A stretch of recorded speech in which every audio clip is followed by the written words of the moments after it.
ہم میں سے بہت سارے اس چیز کو بھول جاتے ہیں. ہم سوچتے ہیں کہ ٹھیک ہے، جب ہم رحم دلی کے بارے میں سوچتے ہیں تو اس کا مطلب پیسے ہیں. میں نے 20 روپے نکال کے ڈبے میں ڈال دیے تو میں بڑا رحم دل تھا.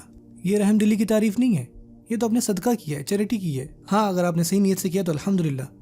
لیکن رحم دلی میں بہت ساری چیزیں آتی ہیں، اور آپ نے سنا ہوگا کہ چیریٹی بگنز ایٹ ہوم. یہ اچھائی گھر سے نکلتی ہے. اس وجہ سے آپ صلی اللہ علیہ وسلم نے ان کا یہ ارشاد ہے، آپ اگر اس کو سنیں سبحان اللہ. انہوں نے فرمایا، آپ نے فرمایا کہ آپ میں سے بہترین وہ ہیں، اور انہوں نے وہی سیم الفاظ استعمال کیے جو نے پہلے یوز کیے ہیں، لیکن اب یہاں پہ ڈیفرنٹ کیٹیگری آ رہی لوگوں کی. اور وہ فرماتے ہیں خیرکم خیرکم لأہلہ، یعنی تم میں سے بہترین، یعنی لوگوں میں سے سب سے بہترین وہ ہیں جو اپنے اہل و عیال کے ساتھ بہترین ہوں. آپ کو پتہ ہے اہل کے بارے میں، یہ آپ کی بیوی سے شروع ہوتا ہے اور جتنے بھی لوگ آپ کے خاندان میں آتے ہیں ان سب کے اوپر ہے.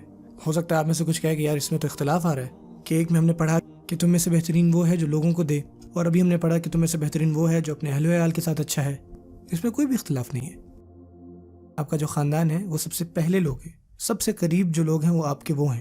اور اگر آپ نیکی شروع کریں گے نا تو سب سے پہلے آپ اپنے گھر سے شروع کریں گے. کیا فائدہ میرا کہ میں پوری دنیا کو جو ہے وہ تو فائدہ پہنچا رہا ہوں، لیکن جیسے ہی میں گھر آؤں تو جناب بچے ڈر سے بھاگ رہے ہیں. ہمارے بچے یعنی ان کا کوئی پیار نہیں ہے، کوئی محبت نہیں ہے، صرف ڈر ہی ہے. ایسی جیسے آپ دروازہ کھڑکائیں، یا جیسے ہی آپ دروازے سے اندر داخل ہوں، یا جیسے ہی وہ آپ کی گاڑی کی آواز سنیں یا بائک کی آواز سنیں، اور وہ سب جن ڈر سے بھاگ رہے ہو، ابا آ گھر میں جلدی کرو چھپ جاؤ. ایسا کیوں؟ کیونکہ آپ نے برتاؤ ایسا رکھا. آج کے دور میں تو ماؤں کا بھی ایسا حال ہے کہ بچے ماؤں سے بھی ڈر رہے ہوتے ہیں. اللہ کرے کہ ایسا نہ ہو زیادہ تر. لیکن اگین بات وہی آ جاتی ہے کہ ہمیں اس مسئلے کو حل کرنا ہے.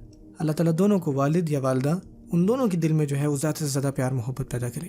اللہ تعالیٰ ہمیں ان لوگوں میں سے بنائے جو اپنے اہل و عیال کے ساتھ، اپنے قریبی کے ساتھ بہتر ہوں. وہ ان لوگوں میں سے جو شروعات کریں اچھے ہونے کی انشاءاللہ تعالیٰ. واللہ اگر آپ چاہتے ہیں کہ آپ بہترین لوگوں میں سے ہونا تو آپ کو اپنے گھر والوں سے بہترین ہونا پڑے گا.